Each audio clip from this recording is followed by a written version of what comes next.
Welcome back, deep divers. We're taking you on a special trip today. Ooh, a trip. Sort of. We're diving into a time capsule, actually. Sounds intriguing. Yeah, we're looking back at a top 10 attractions in London list from way back in September 2013. Think of it as a curated guide to some of London's most iconic and historically significant spots.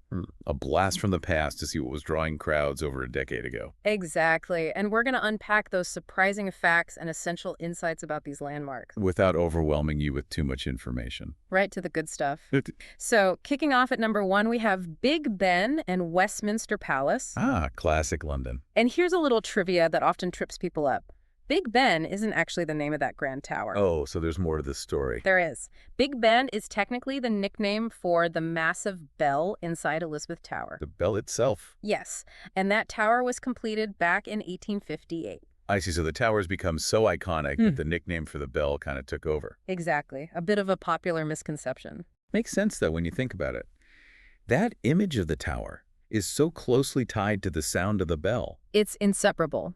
And speaking of the bell, that tower houses the largest four-faced chiming clock in the world. Wow, that's a mouthful. And it's the third tallest freestanding clock tower globally. Talk about a dedication to timekeeping on a grand scale. Isn't it something? And then if we zoom out a bit, we have the Palace of Westminster. Which Big Ben is a part of. That's right. And it's the meeting place of the UK's Parliament. The House of Commons and the House of Lords all happening under one roof. All those historical figures and decisions and debates. You can practically feel the weight of history there. You really can.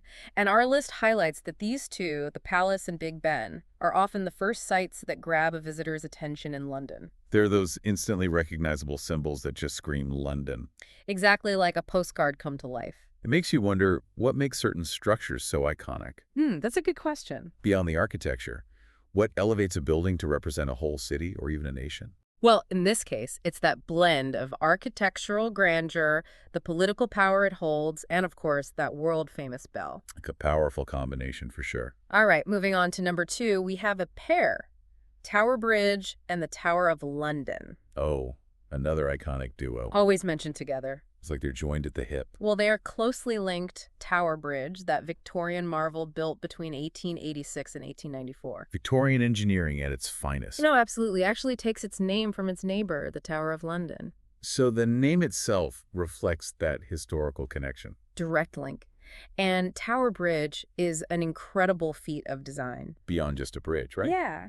It's a combination of a bascule bridge, those sections that lift up, Oh yeah, like a giant seesaw. and a suspension bridge, all working together over the River Thames. Those Victorians knew what they were doing. It's truly impressive. Mm. Now, on to the Tower of London itself. Steeped in history. Definitely. Our source calls it a historic castle on the north bank of the Thames. I can only imagine the stories those walls could tell. From a royal residence to a prison, a treasury, even a menagerie at one point. A what? A menagerie.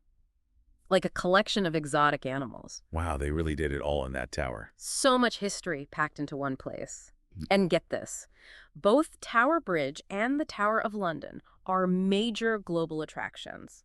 Not just popular in London, but worldwide. Exactly. It's proof that these places have a kind of universal appeal. They capture the imagination no matter where you're from. Absolutely. All right, at number 3, we find ourselves in Trafalgar Square.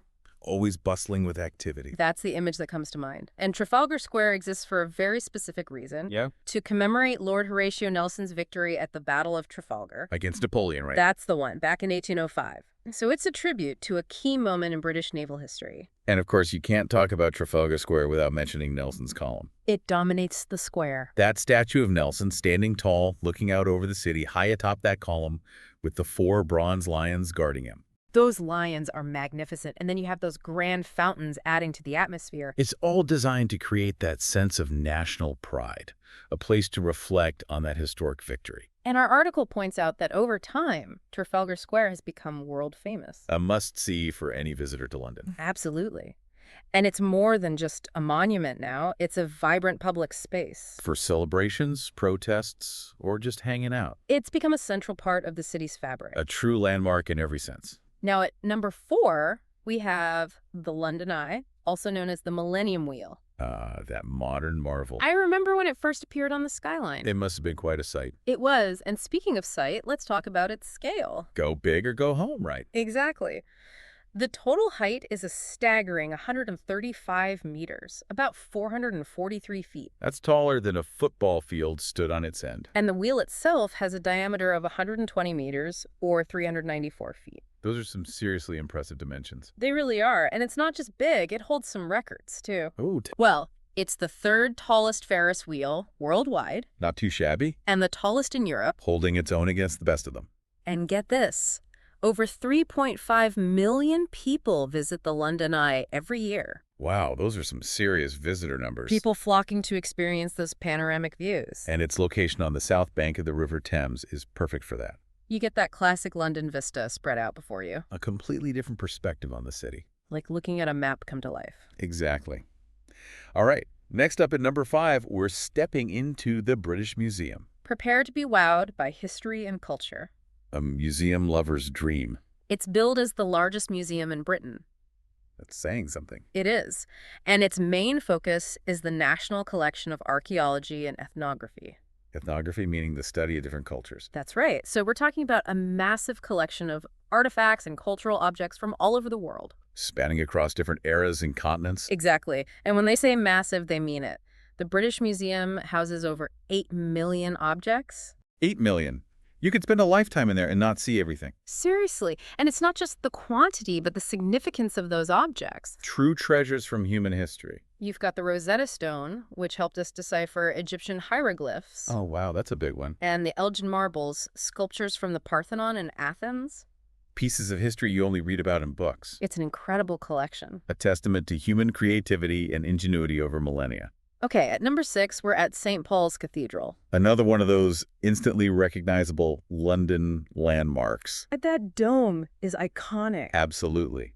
And St. Paul's is a functioning Church of England cathedral, And the seat of the Bishop of London. holding a very important place in the city's religious landscape. And here's a cool fact. It's situated on the highest point in London. Makes sense. It seems to tower over everything. It really does. But what's even more impressive is its history. Ooh, lay Yes. it on me. The original church on that site dates back to 604 AD, That's ancient. and it was dedicated to Paul the Apostle. Centuries of religious significance on that very spot. I know, right? Now, the current structure we see today was built in the late 17th century, It's a bit of makeover. a major one, but it retained that original name and dedication. Connecting the old with the new. Exactly, a continuous thread of history.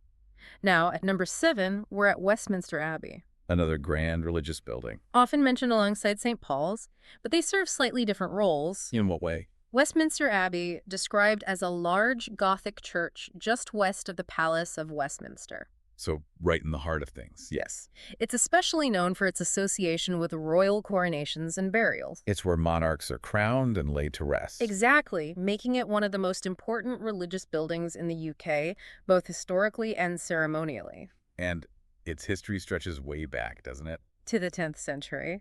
And it's now a UNESCO World Heritage Site. Recognized for its global cultural importance. Its stunning architecture and its role in key moments of British history. From William the Conqueror's coronation to royal weddings. A must-visit for anyone wanting to understand the story of Britain. Absolutely.